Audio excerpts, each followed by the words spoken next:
ऐसा फर्नीचर दिया है तेरे बाप ने, सभी का रंग उतर गया और सारे खराब भी हो गए।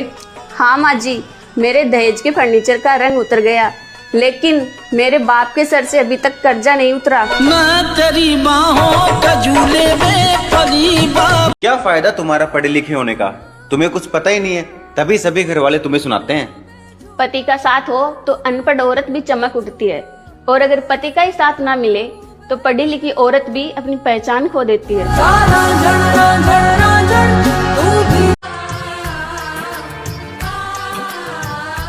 मम्मी जी सब्जी कैसी बनी है? ठीक ही बनी है। इसमें नमक तो बहुत तेज है। नमस्ते समधन जी। नमस्ते। मम्मी का फोन, अब माँ जी मम्मी को सब सच बता देगी और मम्मी को शर्मिंदगी महसूस होगी। नमी घर पे ढंग से काम कर रही है? हाँ हाँ, वो तो पूरा घर अच्छे से संभाल रही है। आपने अच्छे संस्कार देकर भेजा है उसे।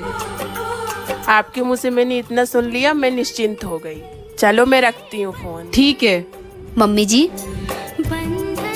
आपने मेरी मम्मी से झूठ क्यों बोला कि मैं सारे काम अच्छे से कर लेती हूँ?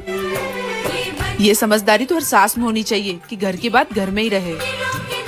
जरूरी थोड़ी ना है कि जन्म देने वाली माँ ही सबको सिखाए, एक माँ ससुराल में भी होती है जिसका फर्ज होता है कि बहू जैसी बेटी को सब कुछ सिखाए।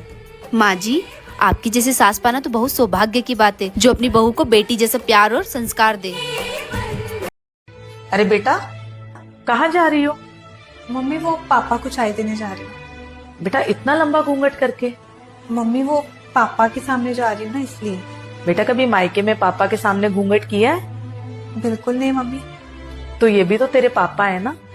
हम पढ़े लिखे लोग हैं, मॉडर्न जमाने के हैं, इतने बड़े घूंघट की कोई जरूरत नहीं है। ठीक है मम्मी, आप सही कह रहे हो।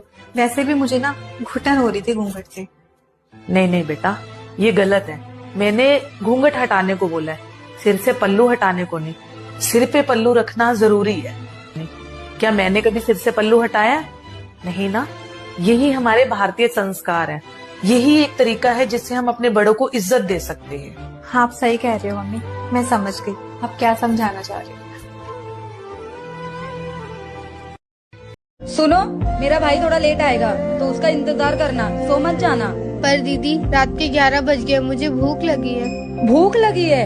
आपको आपकी मम्मी ने सिखा के नहीं भेजा है क्या कि नई नवेली दुल्हन पति के खाना खाने के बाद ही खाना खा सकती है? पर दीदी वो पता नहीं कब तक के आएंगे, तब तक कि मैं भूखी रहूंगी क्या?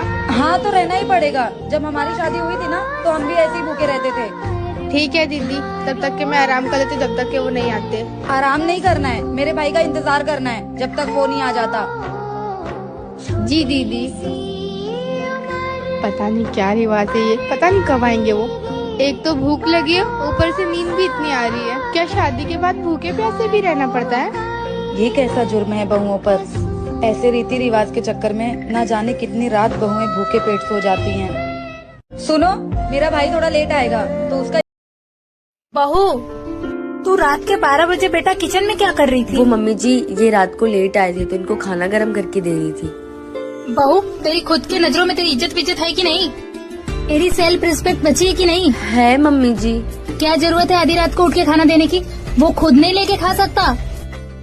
सारी गलती बहुत तेरी है, तू ही बिगाड़ रही है उसको। मैंने क्या किया मम्मी जी?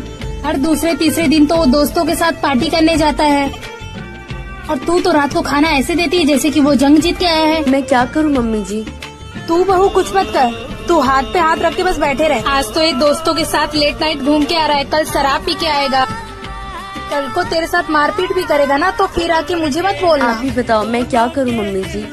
तू उसकी पत्नी है, अगर वो कोई गलत काम करता है तो तू उसे रोका कर। बहू, तेरा उसके ऊपर पूरा हक है, अगर वो फिर भी ना माना करे तो मुझे आके बताया कर, मैं लिया करूँगी उसके अच्छे से खबर। ठीक है मम्मी जी।